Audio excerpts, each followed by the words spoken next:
Asante kwa pongezi zako, lakini pia tutamshukuru Mwenyezi Mungu kwa mchezo mzuri na kupata matokeo mazuri. Moja katika jambo ambalo nimemshukuru sana Mwenyezi Mungu, leo tunakwenda kwenye mechi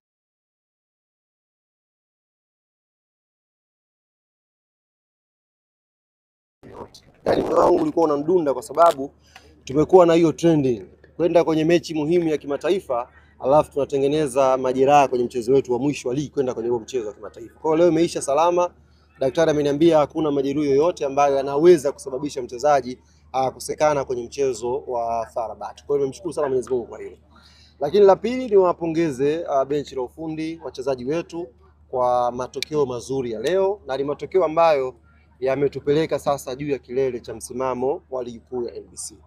Kwa hiyo maana ya kutushusha pale juu sasa hivi ni lazima uwe umejiandaa vizuri, uwe na ubavu. Kwa hiyo ukitaka kuona Yanga yupo juu, una uwezo wa kumteremsha, unapita mbele.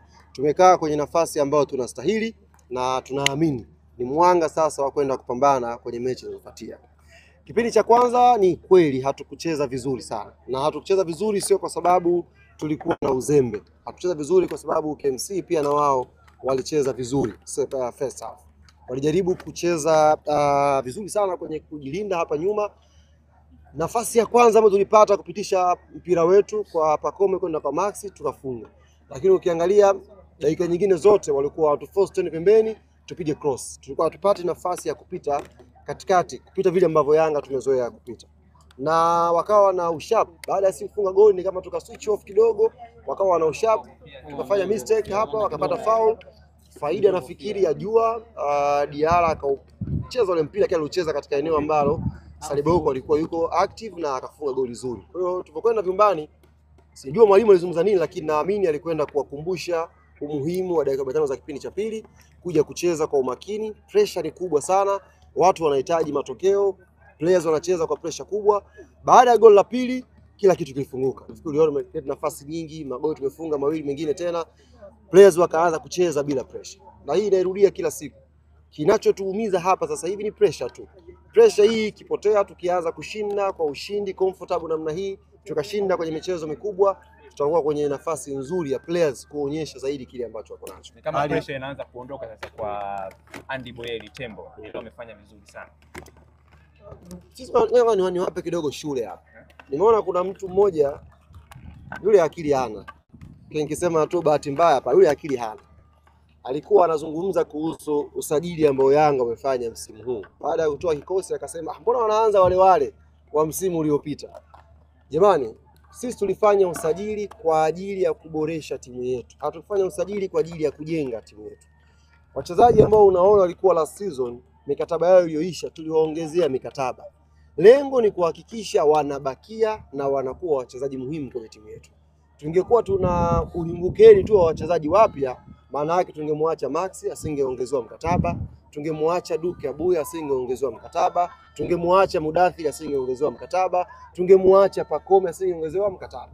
Lakini ukiangalia tumeongezea mkataba wa wachezaji muhimu, maana yake tulikuwa tunakuja kuboresha timu yetu. Hatukumsajili sisi Boyeli ili aje aanze mbele ya Prince Dube.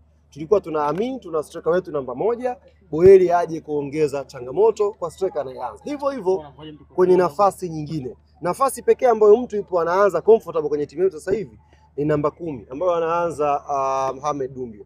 Kwa nini? Kwa sababu namba 10 wetu wawili wote wameondoka. Ameondoka Zizi, ameondoka Chama.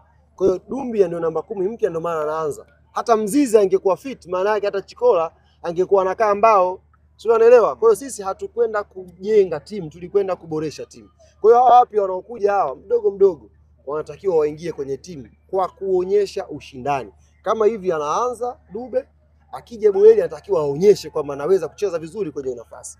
Hivyo akija kucheza Musa Balakonte, akija kucheza Lassine Kuma, wanatakiwa waonyeshe kwenye nafasi hiyo mimi mpya anaweza kuofa kitu kikubwa. Na hapo ndio timu bora inapatikana. Sio tu kama unasajili mtu kwa sababu ni mpya unamuingiza kwenye kikosi. Kwa hiyo hata Boyeli anatokea bench kwa sababu anatakiwa alete changamoto kwa anayeanza. Kwa changamoto ikiendelea, maana yake wewe ambaye unaanza sasa, ambao ulikuwepo last season, ukizembea huyu mpya anachukua nafasi yako, anakuwa regular kwenye kikosi chako. Sasa hii ni shule ambayo nilitakiwa niwaite, niwaeke chini, mlipie, ni wapi. lakini bahati nzuri tu leo nina mood nzuri, nimewagea hii. Ali, nataka unielezee tukio moja wakati wa penalty. Pacome alienda kuchukua mpira akampelekea Boyeli. Alafu baada ya kufunga goli Pacome alikuwa akimbia moja kwa moja kwenda kumbatia. Mimi nikaa zangu pale, nikaa pale. Boyeli kasababisha penalty, Pacome kamwambia Shia lete mpira. Tunaongoza 2-1 Lile goli lilikuwa la 3 na uwa mechi. Pacome kaomba mpira akasema hiyo kamba hiyo. Ghafla Boyeli akamfuata Pacome, lete mali. Sema Boyeli, mbona ujipendi? Ili funga macho Boyeli angeka nje ile. Saa hizi. Lakini ameonyesha confidence ya striker. Ameonyesha namna unavyotakiwa ujiamini kama mshambuliaji. Alikuwa anahitaji goli moja kupata hiyo confidence. Mshambuliaji mwingine line hivi, huwezi kuomba ule mpira. Kaushika Pacome ujue. Kaenda kuomba yeye niachie huo mpira, mimi niweke kambani. Amechukua mpira, akapiga penalty nzuri, confidence imekuja, katengeneza nafasi nyingine kafunga goli. Kwa hiyo ni mshambuliaji ambaye tunamsifu kwa kujiamini na kuonyesha kwamba hayuko Yanga bahati mbaya, anahitaji kupambana kuingia kwenye kikosi cha kwanza. Twende bana, ngoja wapi kidogo, la mwisho. Dakika 3 la mwisho. Nimeona wana Yanga wamefurahi kweli na wameupa jina uwanja wa New Amaan Complex kwamba ile ni Guantanamo Bay. Guantanamo Bay. Watakaokuja wanakuja kwenye gereza ilipo mbali kabisa. Kule New Amaan Complex kule patafanyika mabalaa makubwa sana ndugu zangu. Patafanyika mabalaa makubwa sana.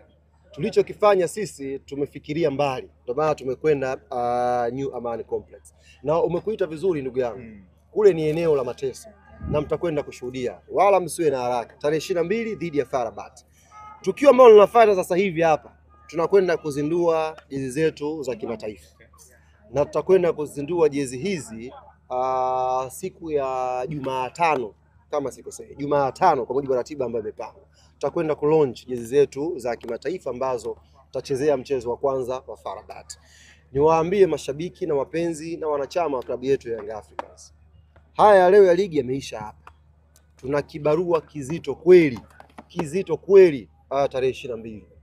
Tupo kwenye kundi gumu, tupo kwenye kundi zito na sisi kwa sababu ni timu kubwa ndio tumeweka ugumu pia kwenye hilo kundi. Ingekuwa si ni timu mbovu tu, watu wangesema kundi hili kundi mchekea, lakini tumekwenda pale kwa sababu tuna deserve kuwa miongoni mwa story kubwa Afrika. Sasa hii tufanye vizuri. Kwani kuna timu inacheza mpira? Timu gani? Tumalizia. Wadogo wana test taa. Hata kutest taa. Tumalizia umeme hao. Kwa hiyo tuendeni tukajiandae vizuri kwa ajili. Sawa kocha. Unafanya ndoto basi tendeni bwana. Haya. Sasa kaka zao wamepigwa 4 hao. It's not a game, it's a rich thing.